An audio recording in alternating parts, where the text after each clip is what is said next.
unconditional total exemption cannot be foregone. The 3 by 2019 prescribing the 1% or 5%, total exemption or partial exemption, I beg your pardon, but unconditional.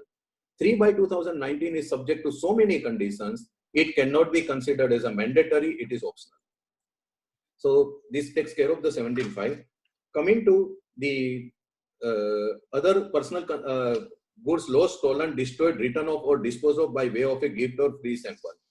Here again, there are a lot of controversy. The one is byproduct, the lost. The loss can happen in many manners. Suppose a taxpayer has received the goods, and before he utilizes these goods, the goods are destroyed in fire, or goods are lost because of the theft. Then this proposition says the credit shall not be admissible.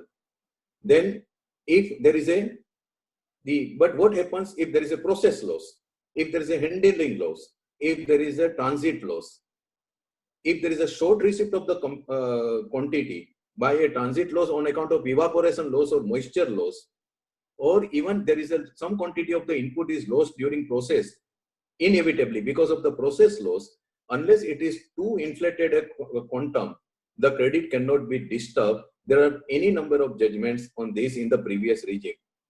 Any input content into the byproduct or waste cannot be considered as a loss, nor can it be treated as anything else, and therefore the credit cannot be disturbed. There are few judgments on these also. Because of shortage of time, I am not going into the citations of those judgments in this.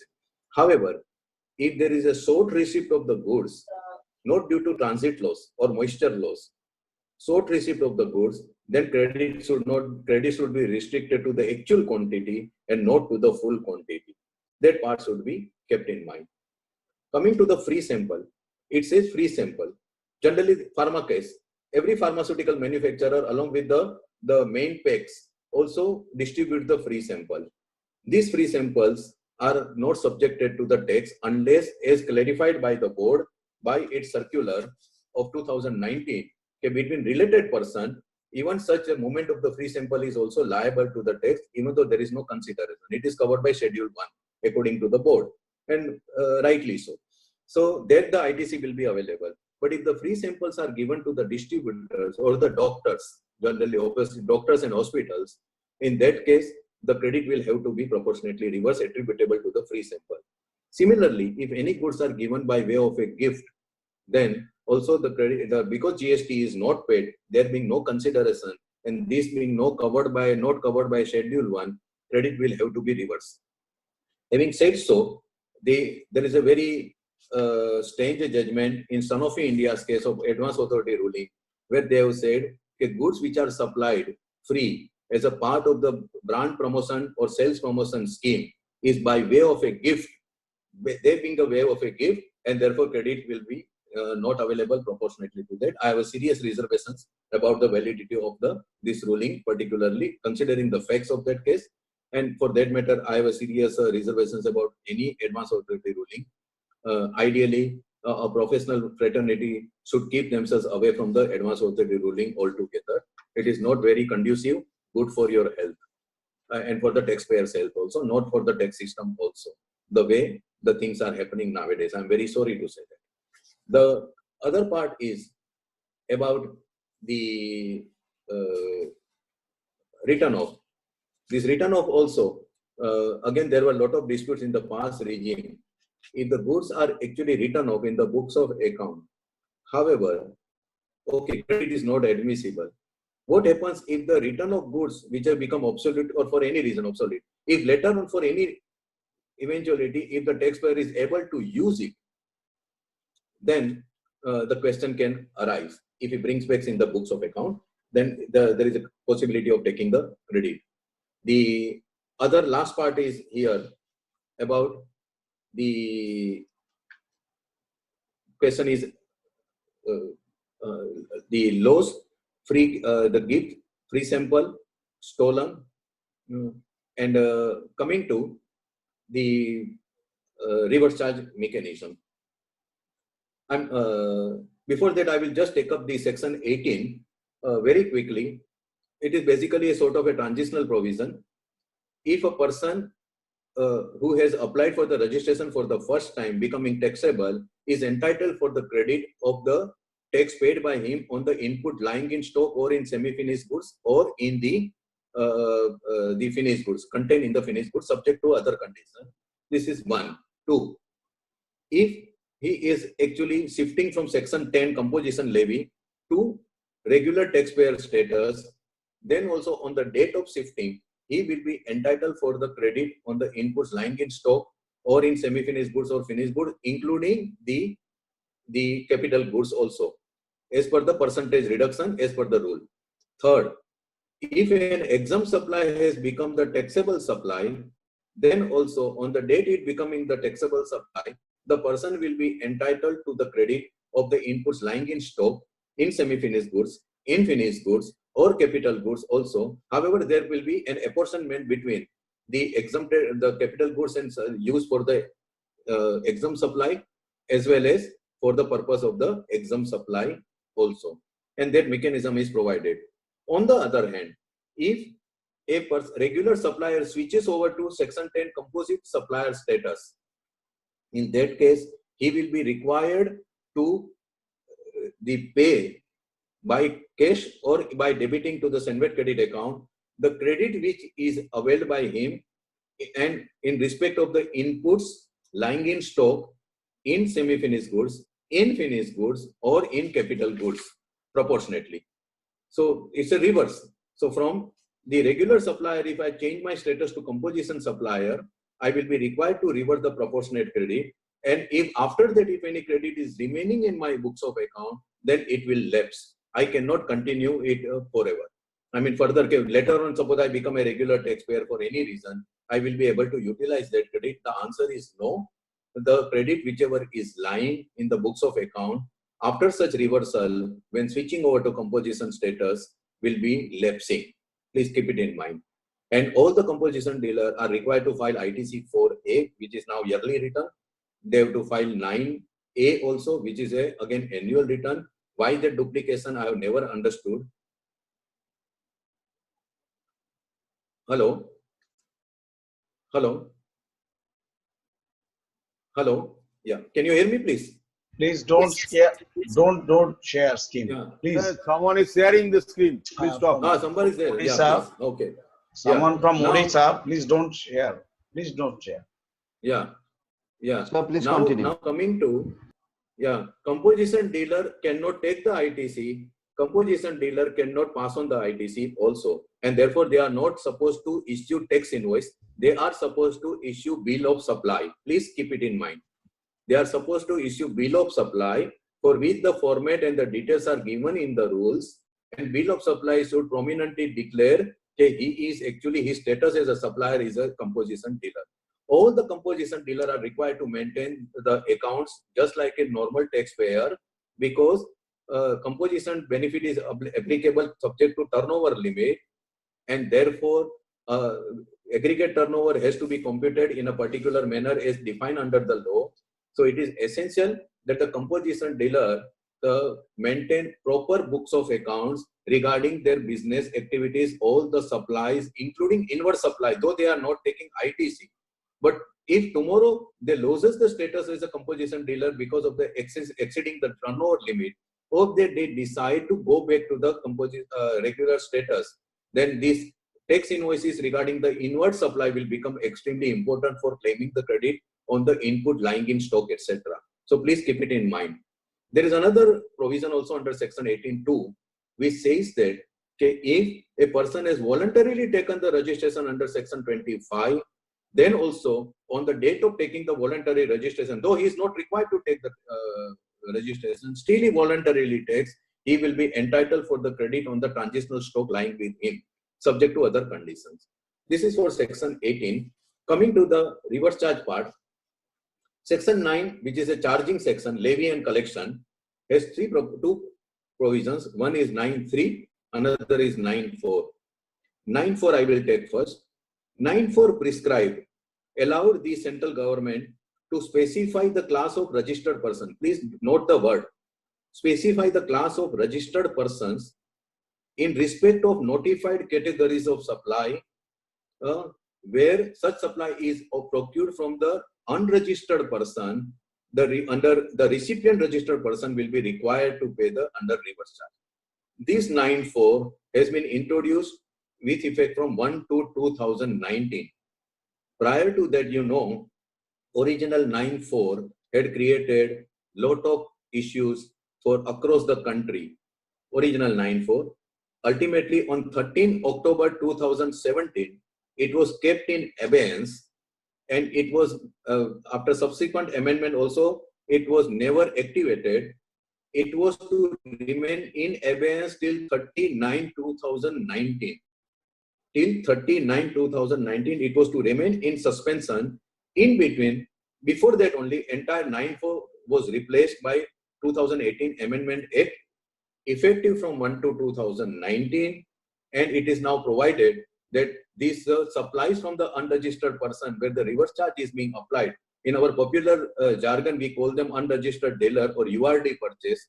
The URD purchase, the reverse charge will be applicable only in case of the specified categories of supply and specified persons only. The only people who have been brought or who are hit by this reverse charge under a specified category is the real estate by notification 7/2019 CT dated 1/3/2019, whereby they are required to procure 80% of their requirement from the unregistered from the registered person, and subject to if they fail to do so, they are required to pay the GST under reverse charge on the short supply which they have made from the unregistered person, including cement at the full applicable rate. Now, coming to one question here only, what for the taxpayers who have not complied with the reverse charge under 9(4) from 1/7/2017 to 12/10/2017, because after 13/10/17 it was put into the back burner. It was never activated.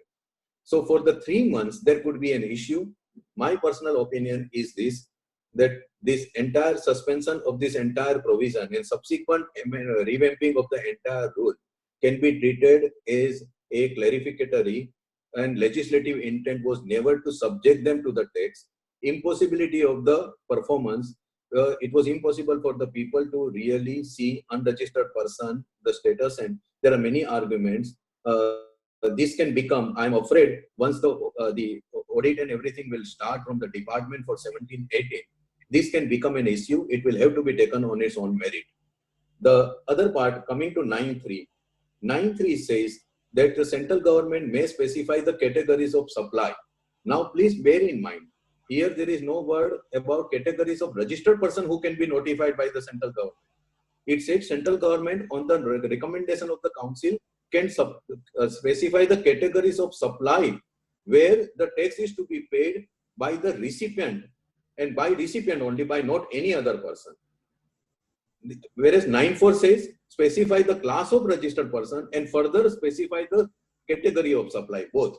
But 9(3) only speaks about categories of supply. And there you will find notification 13/2017 CT, which are more or less continuation of the same philosophy across, right from the service tax and excise date. We had the earlier notification 30/2012 reverse charge mechanism, and we have continued. Only one point here, reverse charge ideally in the context of the VAT philosophy is applicable or should be applied only in case of import of services. Custom goods, already IGST is applicable at the frontier. Though my view is that IGST is not even leviable on the even normal import of the goods. That's a different matter.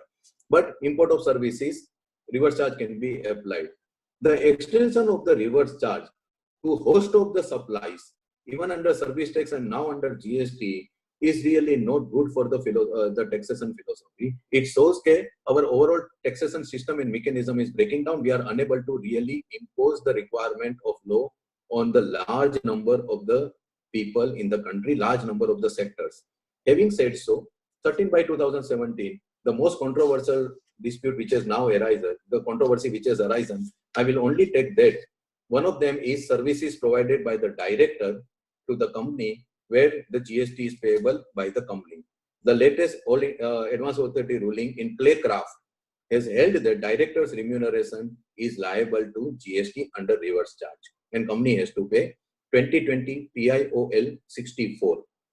There is a similar judgment which has not really taken the fancy of the people earlier also by advance authority ruling, and I think it is West Bengal only, and that is this Claycraft is not West Bengal. It is Elcon Consultants, and that is Elcon Communication, 2019 TIOL 378. There also the similar view. Both the judgments are singularly non-speaking judgments, no discussion. Substantial arguments made by the applicant have not been dealt with at all. I will just summarize my view on the director's remuneration. One, whole-time director or executive director or managing director are considered to be in the employment of the company and cannot be subjected to GST under reverse charge as an independent professional providing the service. They are covered by Schedule 3, employees of the company.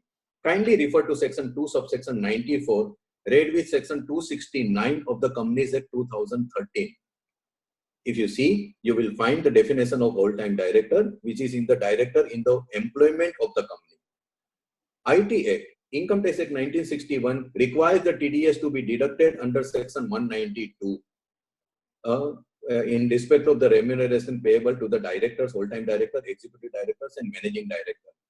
Circular number 24 by 2012 under the Companies Act by the Ministry of Company Affairs, which has been issued 9/8/2012, and it has been clarified that since service tax is payable on the remuneration paid to the non-executive director, whole-time director, executive director, managing director are the employees of the company. They play the dual role.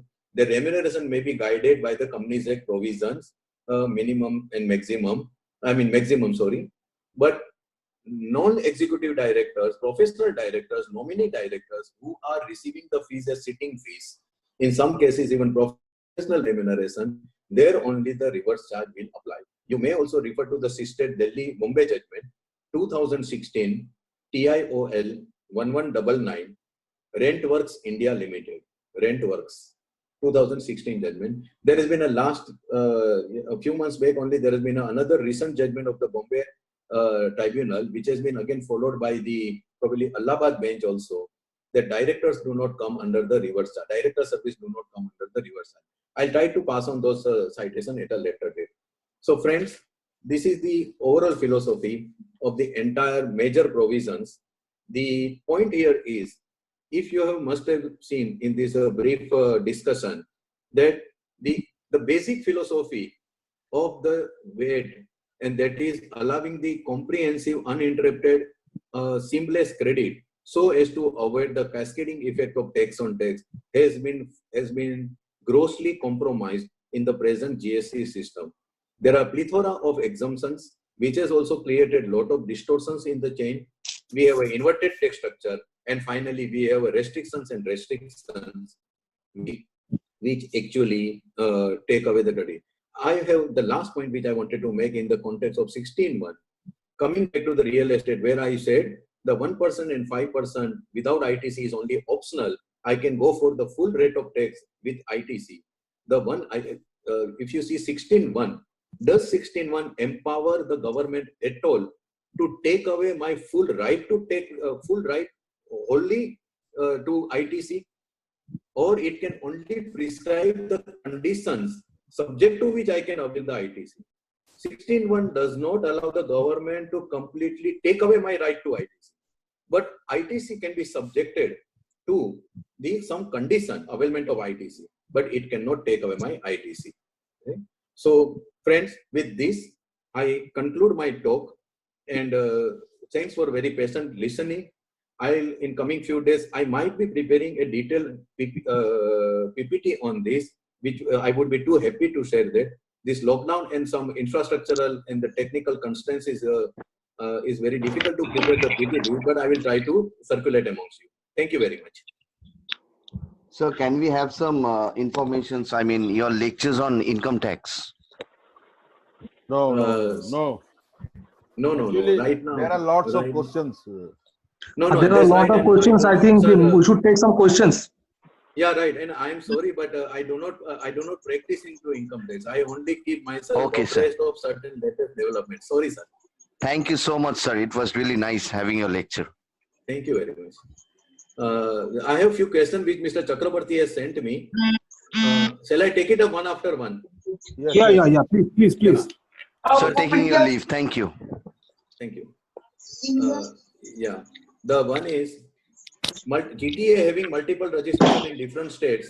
Can the GTA take option of RCM in one registration and forward charge mechanism in another registration? In my opinion, no, he cannot take it because registration with the under same PAN number, it's a the person is required to take the registration and he cannot take this different the treatment state-wise. An assessment is liable for payment of tax on reverse charge mechanism in the year 17-18, but he paid tax on such RCM in the year 2020. Can he take ITC on such tax in the year 2019-20? Interesting question. I'm sorry I missed this point. I will just conclude by only one sentence. Time limit laid down of 1 year, time limit, sorry, not 1 year. Time limit for taking the ITC laid down under section 16(4) about September return or annual return, whichever is earlier, does not apply to the tax paid under RCM. So RCM credit can be taken on the basis of whenever the ICM liability is discharged, the time limit will not apply according to me. Another question is related to real estate. In new tax regime, TDR is exempted from tax, but unsold flat in landowner is so. Is it sold after CC? Yes, TDR nothing. Yes. My view on the real estate are, in this particular proposition, TDR, FSI, development rights are covered by the definition of the land as per the Transfer of Property Act, as per the other enactment also. There are many which defines immobile property. Immobile property includes land. Land includes the benefits arising or accruing out of or attached to the land. Therefore, benefits TDR or FSI is nothing but who owes its entire source is worth only to the land only. It is a right in the land. It is a severable right, and therefore this right in the land comes within the purview of the immobile property, and therefore the question of taxability does not arise. That being the case, the exemption granted by 6/2019, according to me, is a misnomer.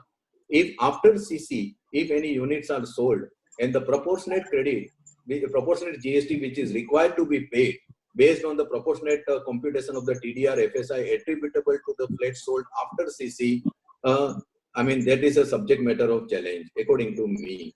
In fact, entire 3/2019, every single clause can be subject matter of a serious challenge.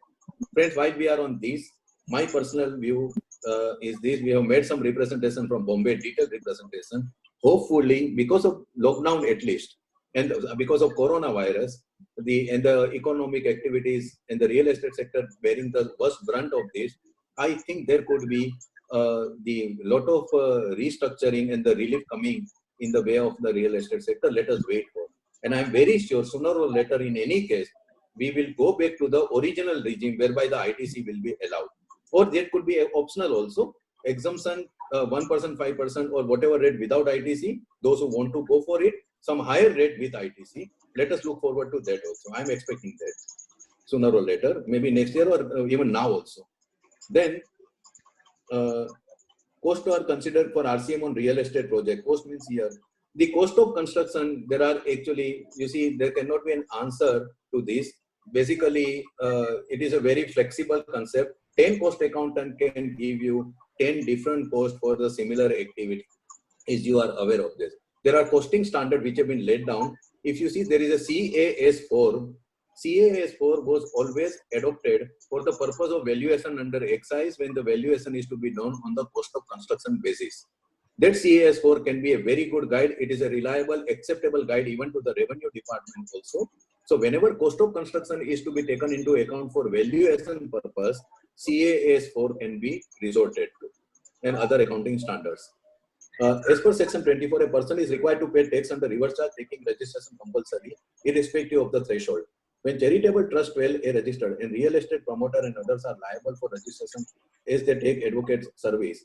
Yes, this is a very tricky proposition because the notification, there can be a debate about this proposition. If suppose a club, like my view is this, after Kolkata club judgment, I mean, that view I have been holding right from 17, that, and service tax also, members club, residential societies, industrial society, including even TAB, Tax Advocates Association of Bengal, for your information, Bombay Chartered Accountant Society, Chamber of Tax Consultant, Institute of Chartered Accountant, other professional bodies, other professional institutions, and charitable trusts are not liable to GST at all. They were not liable to service tax also. They are not liable to GST also. That is my personal view.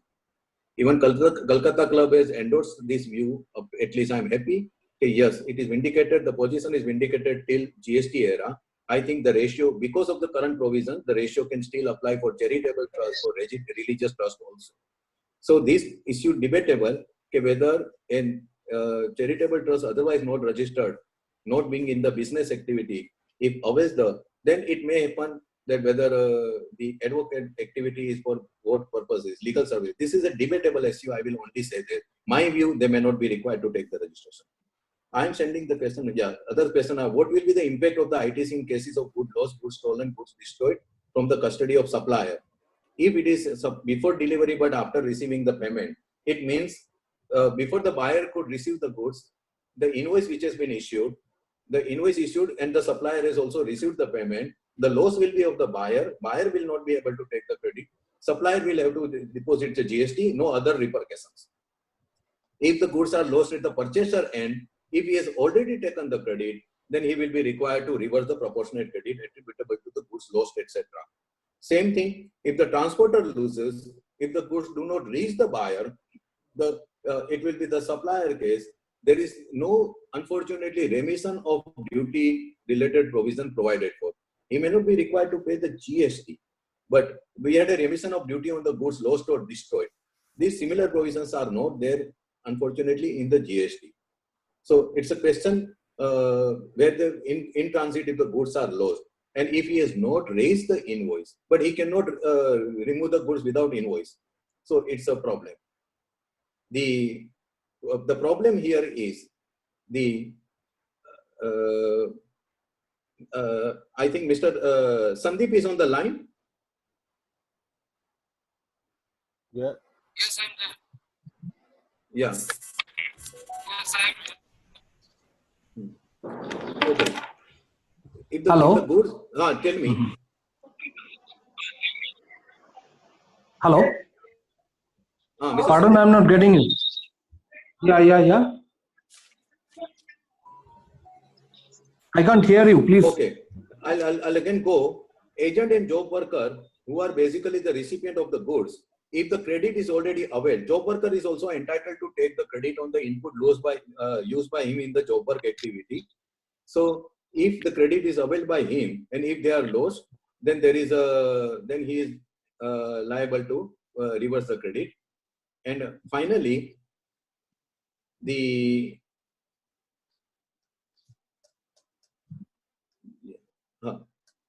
now before I take the questions on the chat part, the two judgments which have come recently, the one is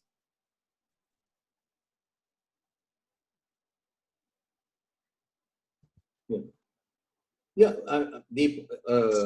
the loss and stolen, I have already said, okay, transit loss, handling loss, evaporation loss, processing loss have never been considered as a ground to deny the proportionate credit. In my view, the same transaction, if a process loss is inevitable, it cannot be said to be a loss of input as is normally understood.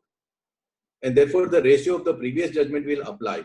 However, if there is a short receipt of the goods, otherwise due to transit loss or handling loss or the evaporation loss, etc., moisture loss, etc., then the credit will have to be taken proportionately. The buyer will have to, recipient will have to reduce the credit.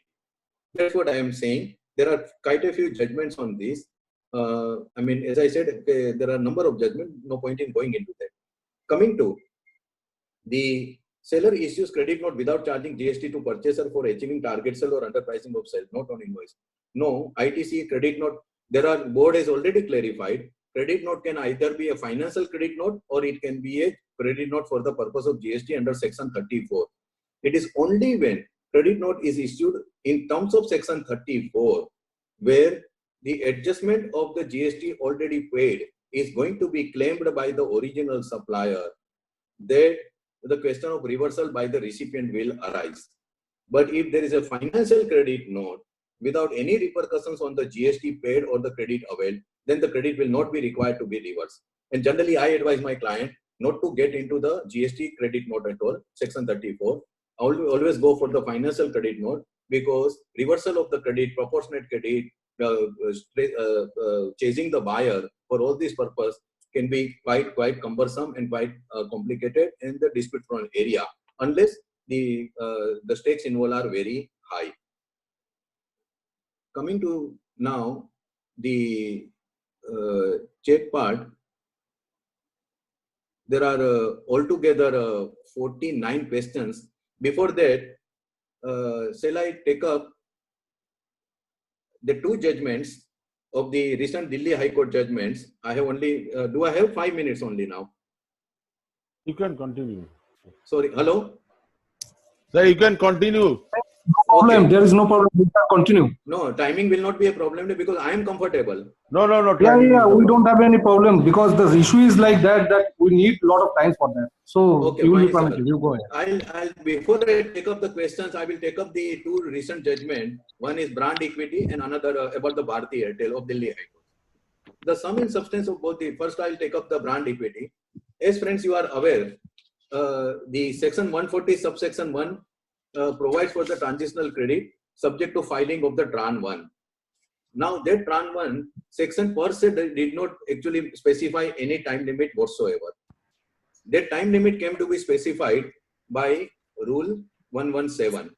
Initially, it was 90 days, which was further extended to 90 days, and finally the time limit expired on 27/12.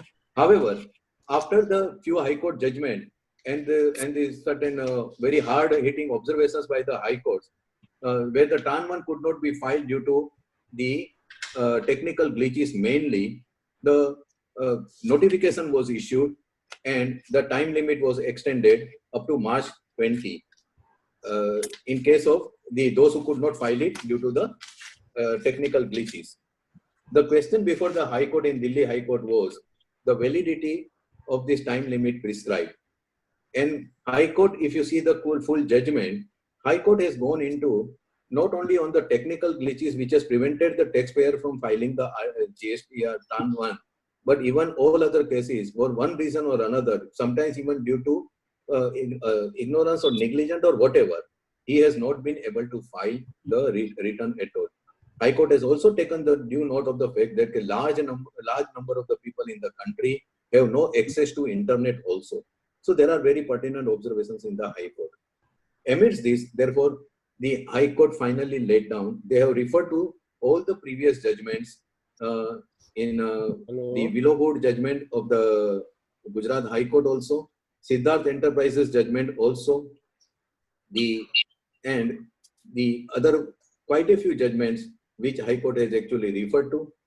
And in that, the High Court has finally says Rule 117 Sub-Rule 1A, which has been introduced to provide for the filing of the Tran 1 only in case the taxpayers were prevented from technical glitches, is not in consonance with the objective for which it is being actually introduced. Such distinction or categorization or discrimination cannot be made, and therefore High Court has ultimately not quashed the this rule.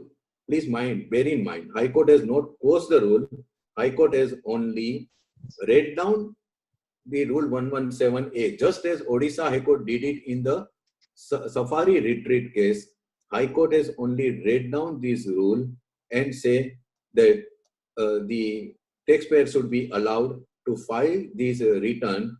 And because 117A, there is no specific limitation period laid down in the Act, in any provisions of the Act, because 140 never provided for the Act.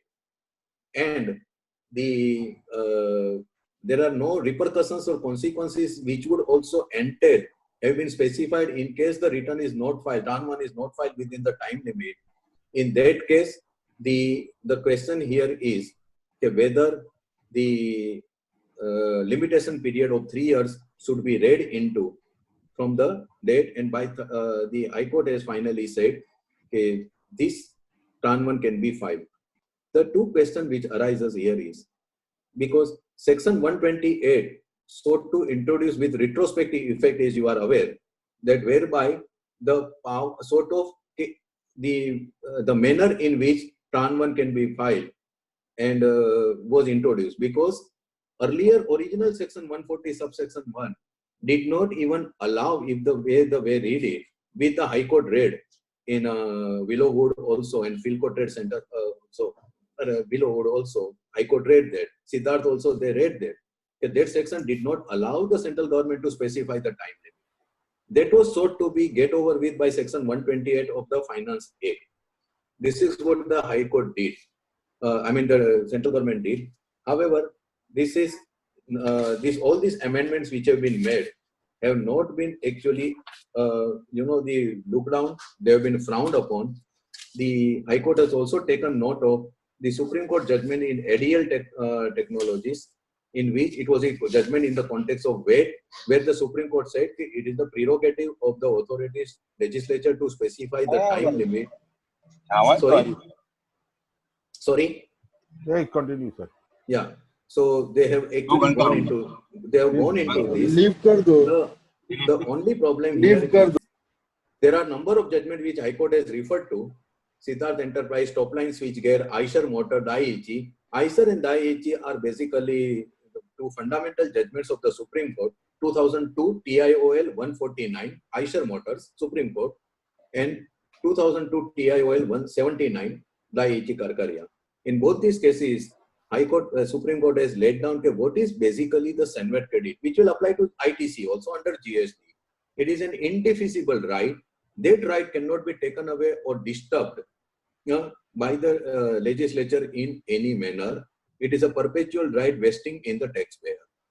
So there is no question. It was a judgment in the context of the lapsing of the credit. Can the legislature ask for the lapsing of the credit? Can do any provision for the lapsing of the credit, which is lying unaccumulated. Anyway, some two words referring judgments. The question here is, the two judgments of the Bombay High Court, Willowwood Chemicals 2018 TIOL 2893 1, and second is the NELCO judgment 2020 TIOL 641. It's the latest judgment, about 2 months back it has come. NELCO 2020 TIOL 641 and Willowwood judgment. In both these cases, the Bombay High Court has upheld the validity of Rule 117 prescribing the time limit. High Court has upheld this.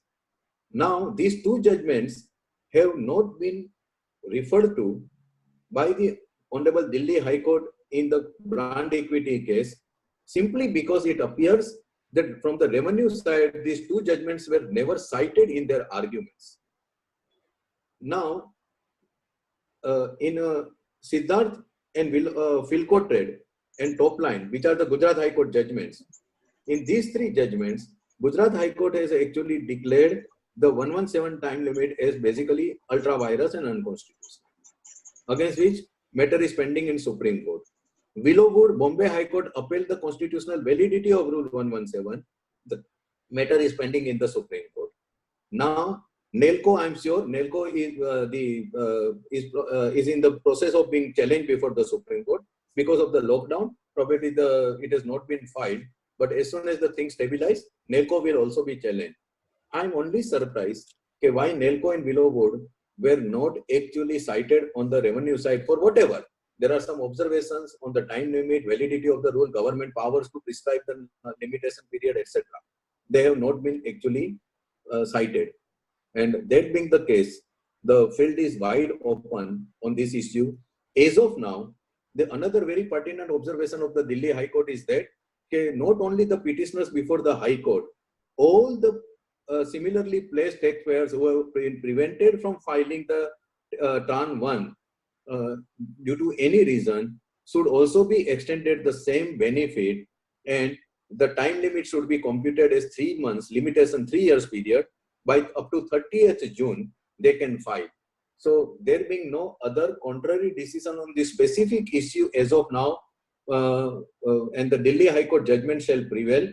So my personal view as of now will be, before 30th June, those who have not been able to file the Tran 1 for any reason, technical glitches or otherwise, whether proof of technical glitch is available or not, or there is an error in Tran 1 whereby lesser credit has been claimed, or any such eventuality whereby they are losing out on the claim of the transitional credit, all those taxpayers should at least start filing the Tran 1 before 30th June with their respective, in their respective jurisdiction, and then await the further development, just to be on a safer side. If something negative were to happen, at the end of the day, only the Tran 1 would not get processed and it will be rejected, your claim will be rejected. That's all. But why I am saying is, ideally, the High Court judgment is limited to the petitioners and the jurisdiction of the High Court. But if you see the last judgment, the observations of the High Court in this case, they are quite wide observations with the High Court in the last part. It says, and the point is, there is yes, in Bombay we have a problem. Bombay High Court, because of the two contradictory judgments, contrary judgments of NELCO and Willow Board, there can be an issue. But here also, I would like to say that those who want to take their chance, they should still go ahead with filing the Tran 1 before 30th June, keep their claim alive. Today, their claim is almost practically lost because of the Bombay High Court judgment. Tomorrow, the developments may take place whereby their claim may be saved if they have filed it before 30th June. Otherwise, it will require a separate fight altogether individually by the particular taxpayer. So other than Bombay High Court, my personal view is there being no other contrary judgment of any other High Court, respective High Court, all the taxpayers who have been prevented from filing the Tran 1 or who have not been able to rectify the error, there is a lesser claim of the credit, they have missed out on the credit, otherwise also for any reason, they should go ahead with filing the Tran 1 before 30th June. Coming to the Bharti Airtel, the sole issue remained considered by the High Court in the Bharti Airtel case was whether the rectification of the return, 3B return, can be undertaken or not within the specified time limit. And the time limit which has been prescribed, whether that is a valid piece of legislation or not. And High Court has said the paragraph 4, the CBIC circular, which was in the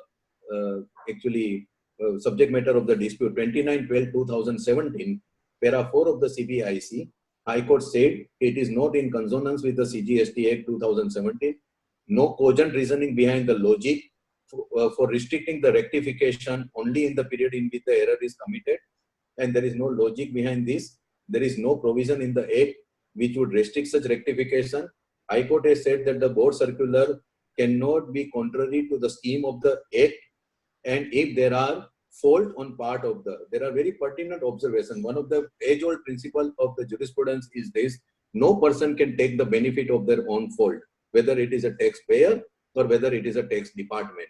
Here, High Court has found because of the faulty working of the GSTN portal, constraints being faced by the GSTN portal, and other issues, if the taxpayers have not been able to rectify the error, that benefit cannot be, the benefit of that situation cannot be availed by the board, or for that purpose revenue department, and government cannot take the benefit of such situation.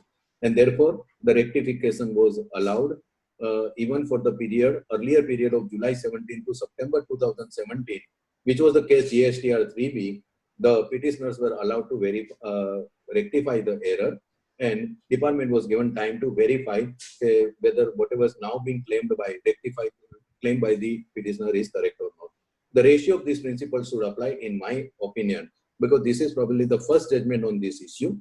So far, this controversy has not been settled in any case, and therefore, this is the first issue which has been actually come, and there should be, again, those who are hit by this non-availability of the rectification facility can go ahead with the judgment.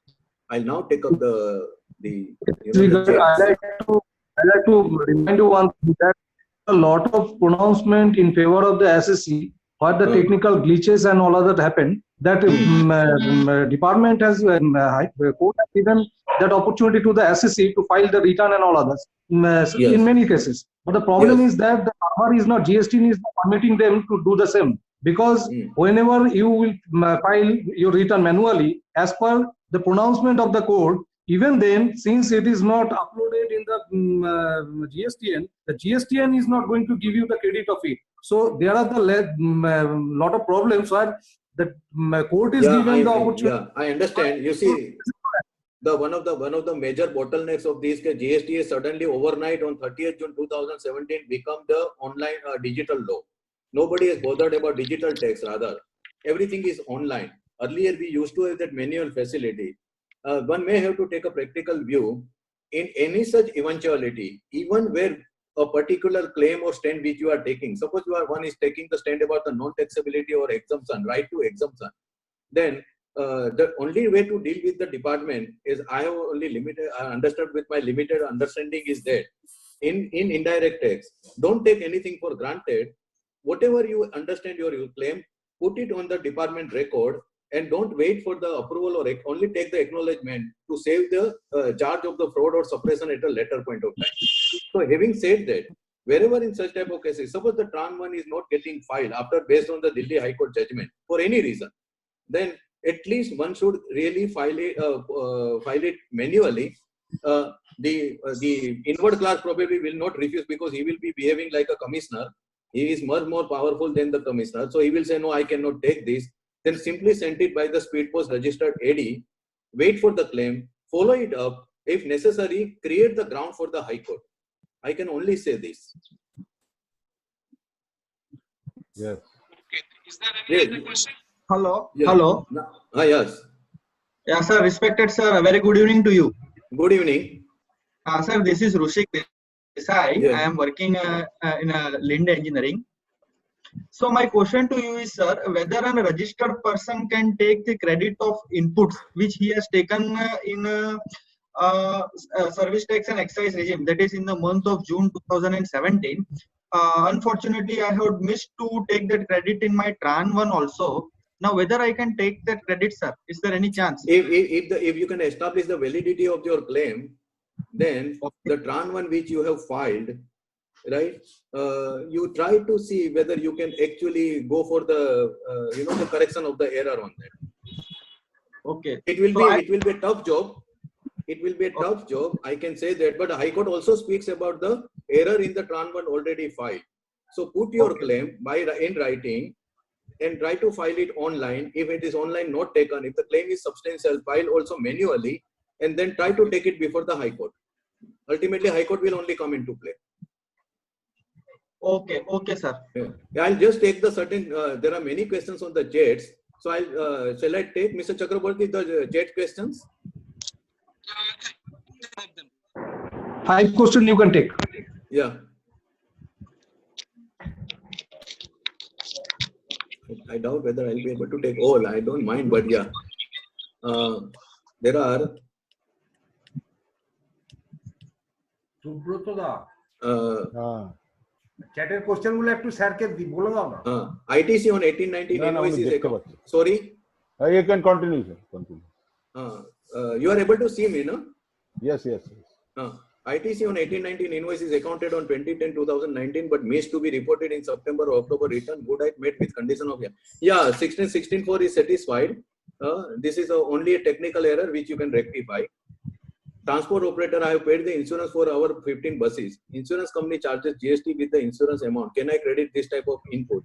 The transporter operator, if you are already availing the credit, because there is a separate taxation regime for the GTA transporter, ideally GTA is coming under the reverse charge.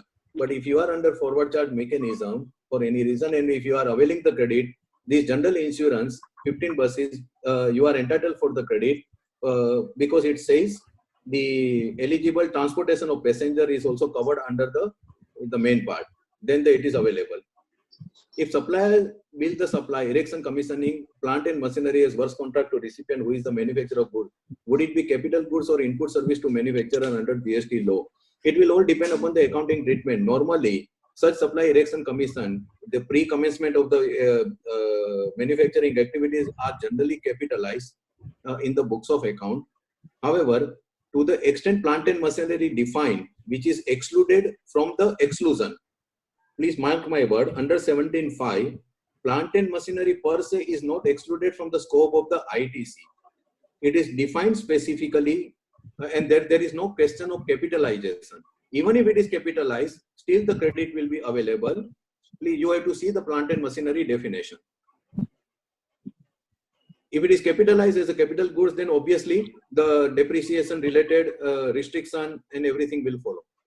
A real estate sector opt to pay fixed rate of tax at 5% without taking ITC. Now he wants to change option for paying tax with taking. Can we pay? There is no question of eligible. This is basically a sort of a huge question of law. Okay, whether can I opt out of 5% or 1%, and can I go for the normal tax and take the ITC? Board circular, all the three FAQ, board says no. The 1% and 5% is a mandatory regime. You cannot actually opt to pay the tax and take ITC, real estate player. Our opinion, my opinion is very clear that you can do so, and you have to pledge your claim with the department. You will be required to pay the ITC. Please note in mind, take in mind that the tax will be payable by you only as a works contract service, which entry still survives even under the new regime. I am transport operator, have paid the insurance. Okay. Whether a financial institution mainly into the business of sale and purchase of security can be said to carry on the business from the perspective of section 16.1 and can avail the ITC in full. If you see, yes, it is their business.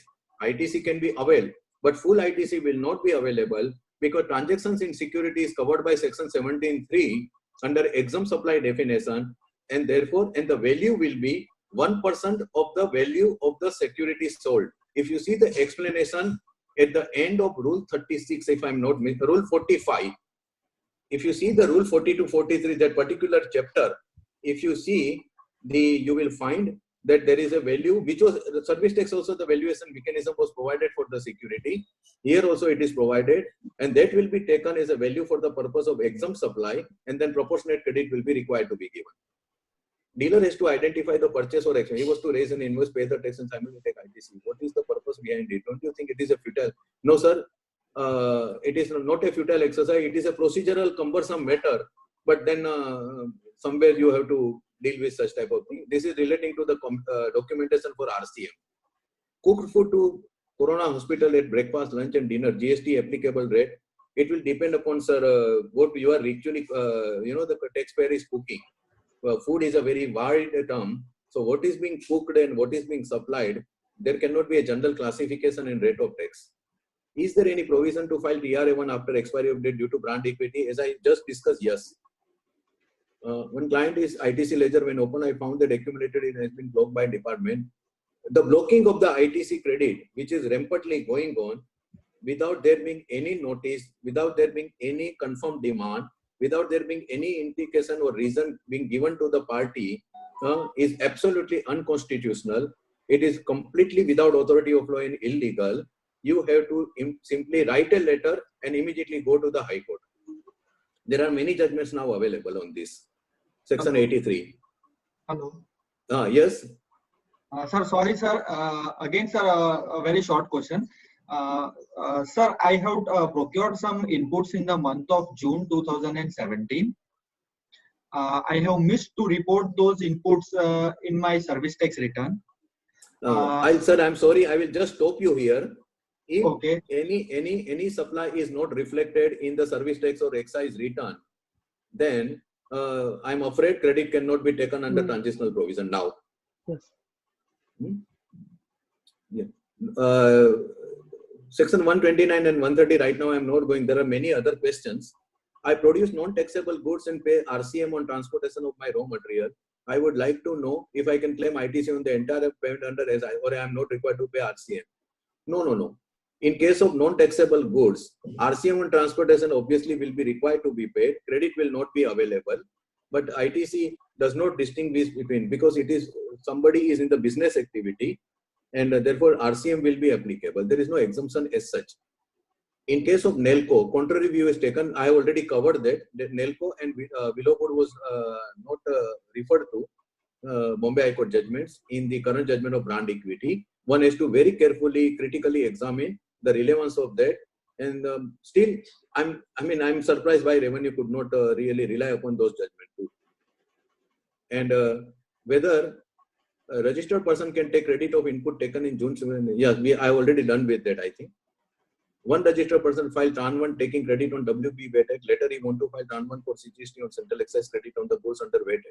First point text, tire tube, he is not allowing the portal to bar to file. Is it legal? No, it is not legal. Hello? Yes. Hello? Yes, sir. No, I'm continuing, huh? Yes, sir. Yes, sir. Yeah, no, it is not legal. You see, the problem is that the hierarchy, there is a very strange hierarchy right now working under GST, right? It is inspector, superintendent, assistant commissioner, deputy commissioner, joint commissioner, additional commissioner, commissioner, principal commissioner, chief commissioner, principal chief commissioner, and finally board, and then GST council, and above all, there is a portal. So GST and portal is a supreme body right now. Don't worry about that. When there were substantial any issue is involved, don't get hampered by the GST and portal, whether it is allowing, not allowing, you are able to file it or not.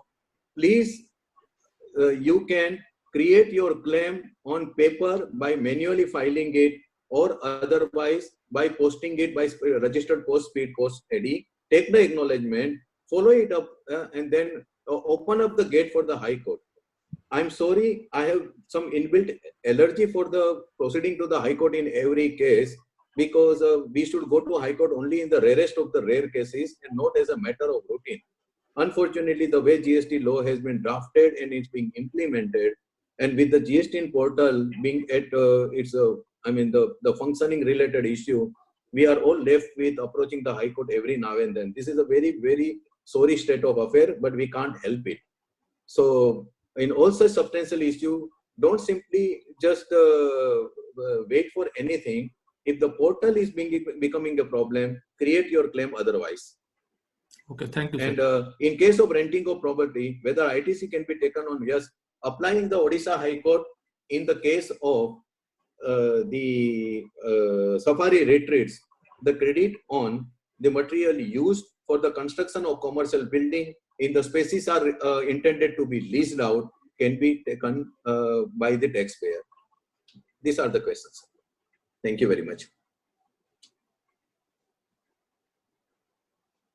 So, what is your take on Safari Retreat judgment? Because Safari that's Safari not a retreat, speaking no doubt. order. Yeah, Safari Retreat is a revolutionary case, no doubt. It's a very bold judgment. Though I find that that judgment probably, it's a very dicey judgment sitting on a very, very delicate platform. The way the concept of reading down has been applied by Delhi High Court in the brand equity case, you see, both have applied the concept of reading down. But Safari is slightly on a dicey wicket as I find it. Yes. But otherwise, the discussion in the Safari regarding the artificial, the class which has been discrimination or artificial, which is demarcation which has been created, that if I sell the property, I get the credit. If I do not sell the property but still pay the GST on rental, you don't allow me the credit. I think that probably could be the good ground to challenge. On that, probably one can see forward that one may succeed. The whole issue is basically coming out of the ego. This is a pure egoistic issue. There is nothing logic or law behind this.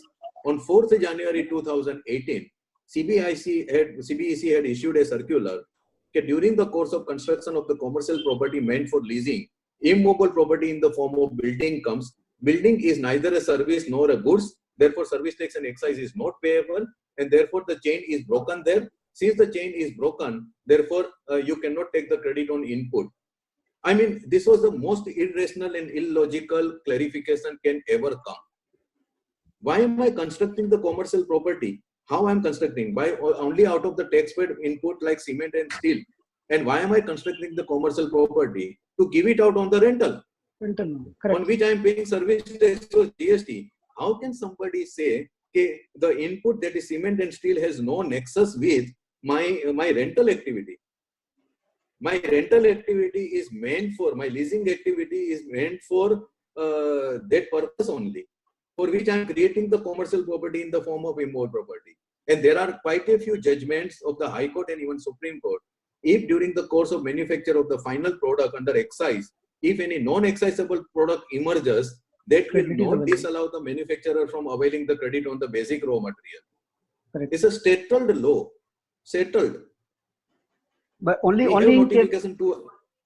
in Safari Yes. retreat, we can only say that the court has gone to the objective of bringing GST, because Yeah, exactly. there is a And seamless therefore, credit. yes, Yeah. yes. But Please. and that's why actually I have gone right from on the statement of objects and reasons. Why I went into the constitutional amendment bill. You are declaring that the objective of the GST, it is in para 1. There are 2 para on statement of objects and reasons. The first para clearly says that GST is meant to avoid cascading effect of taxes, eliminate, not even Exactly. avoid. Actually, it cannot actually completely eliminate. It can only mitigate. So this is exactly what the board has actually clarified on the FAQ also. That's why I started with that. And all the restriction, all the prohibition, barring very few, which are only meant for the personal consumption, like something, beauty parlor and all that thing. But barring very few, all the restrictions are actually totally unwarranted, uncalled for. We are still looking at the totally interrupted ITC chain. And the situation is further actually, the havoc is created also because of the number of exemptions which are flying around. Ideally, trade industry should never ask for the exemption unless it is unavoidable. True, sir. Everybody should pay the tax and take the full credit. That's all. And sir, what is the purpose of that entry, land and building except 5B in Schedule 3? Is it for That's why abundant I say precaution? that is a misnomer. That is by way of abundant precaution. I clarified that. In my opinion, that is only abundant precaution. Right. Otherwise, even without that entry, land and building transactions could not have been subjected to tax at all, not even under service, because they are constitutionally out. Okay. Thank you so much, sir. Thank you. Yeah, thank you very much. Thank you. Okay, sir. Anything Okay, sir, else? should we conclude right this moment? Because we think there are a lot of questions. We need a week for that to discuss all those issues, and that will be the endless discussion all the time. So the time is a bar for us. And Yes. thank you for your nice deliberation, no doubt. It is really exceptional one. And before I conclude, I like to request you to examine that such kind of beautiful skill you have. You are a writer, you are a poet also. So if you can get a glimpse of it, that will be fantastic. So I like to request you to recite your own poem for that. Please, Can sir. you give me? Since we are on GST, I will actually say something on GST only. No problem, because we can consider, because yesterday that was the birthday of Rabindranath Tagore, so we can take this one also. And we had this session of recitation and song of Rabindranath Tagore last day also. So we can continue if you are comfortable with it. Yeah. It's a poem which I had written on the eve of New Year 2019. Yeah, please. Yeah. Just listen to it very carefully. It's an English poem. Taxpayers almost every day stare at new complication. Oh my beloved GST, you need a course correction. Taxpayers almost every day stare at new complication. Oh my beloved GST, you need a course correction. You were born premature. There was no strength in you. You couldn't have run longer, but still all believed in you. It's time to take a pause and time for some reflection. Oh my beloved GST, you need a course correction. Your structure was very weak and there were birth defects. Your structure was very weak and there were birth defects, exemptions and bad drafting, multiple and high rates. This policy will never work. That is now realization. Exemptions and bad drafting, multiple and high rates. This policy will never work. That is now realization. Oh my beloved GST, you need a course correction. Due dates for filing returns. Who can meet but a lucky few? due dates for filing returns, who can meet but a lucky few? Will they ever be able to file? Taxpayers don't have a clue. Will they ever be able to file? Taxpayers don't have a clue. It is the system that has failed, forcing an extension. It is the system that has failed, forcing an extension. Oh my beloved GST, you need a course correction. You had vowed to mitigate the cascading effect of tax. You had vowed to mitigate the cascading effect of tax, but chains of restricted credit bound your arms and legs. Unshackle yourself now and let the free flow of credit run. Unshackle yourself now and let the free flow of credit run. Oh my beloved GST, you need a course correction. You dreamed to create truly a borderless national market. You dreamed to create truly a borderless national market. No supplies will be stopped by check naka and toll gate. Has e-way bill really fulfilled the promise of one nation? Has e-way bill really fulfilled the promise of one nation? Oh my beloved GST, you need a course correction. For authority for advance ruling, naturally did the hopes abound. For authority for advance rulings, naturally did the hopes abound. With backwardness of rulings, all hopes were dashed to ground. With backwardness of rulings, all hopes were all hopes were dashed to ground. Taxpayers remain untangled. Taxpayers remain entangled in the disputes over taxation. Oh my beloved GST, you need a course correction. Invoice match and reverse charge announced with much fanfare. Invoice match and reverse charge announced with much fanfare. They couldn't really take off and were abandoned in despair. Economy is now left facing limping revenue and tax evasion. Economy is now left facing limping revenue and tax evasion. Oh my beloved GST, you need a course correction. And the last part, last couplet, many more issues are there which I can't possibly list. I have still touched upon a few of them at least. Many more issues are there which I can't possibly list. I have still touched upon a few of them at least. At this critical juncture, they deserve serious attention. Oh my beloved GST, you need a course correction. Oh my beloved GST, you need a course correction. Thank you. Thank you, sir. Really mind-blowing and Thank you. really mind-blowing. Really mind-blowing. We are, And sir, we are we overwhelmed can leave you with your only. speech today. Thank We are you for that. overwhelmed. And we can leave you only with a promise that you will join us again and again whenever is That required. would be my Promise pleasure. us? That would be my Sir, pleasure. thank you. Sir, we welcome you, Calcutta, sir. At any time. Very soon also you have to join because today it was really good and since the time was not there, so we can't continue. Otherwise, it was really excellent. And we need you once again very soon also. Thank you, sir. Thank you. Thank you, sir. Thank you so Thank you much. very much. Thank you. And, Mr. Chakraborty, in fact, you are receiving, Sumit ji, you are all receiving my WhatsApp messages. I have posted you this poem also. I will send you this poem. You can, in your own way, you can circulate among the members of the tab. There's a recording version. WhatsApp is recording version. Please send me the recording. I will put it into YouTube, which also you can then later on. I will share the link with you. Okay, sir. Okay, sir. Thank you very much. All of you, please stay home, stay safe. We are in. Thank you, sir. You too. sir. You too. Yes, sir. Thank you. You are in Maharashtra, in Bombay. I am mentally prepared till June end. So let us hope for the best. Yeah, you have to also. From all over India, people have taken part in. Oh, I'm glad, sir. Glad. Yeah. And Really enjoyed today, sir. no, fine, sir. And Sumit ji, Sanjeev ji, whichever questions have come, all the participants, most of the questions I think I have dealt with. Don't please see that those questions are saved. I offer my thank to Sanjeev Chakraborty, who has conducted today's program. And Mr. Seth, you are with us all time. Be safe. That is our. We want you again at our seminar, Kolkata. Thank you. Thank you very much, sir. Take care. Bye. Shall I leave now? Yes, sir. Yeah, sir, please. Save করে নাও নিয়ে তাহলে বেরিয়ে যাবে যারা ওখানে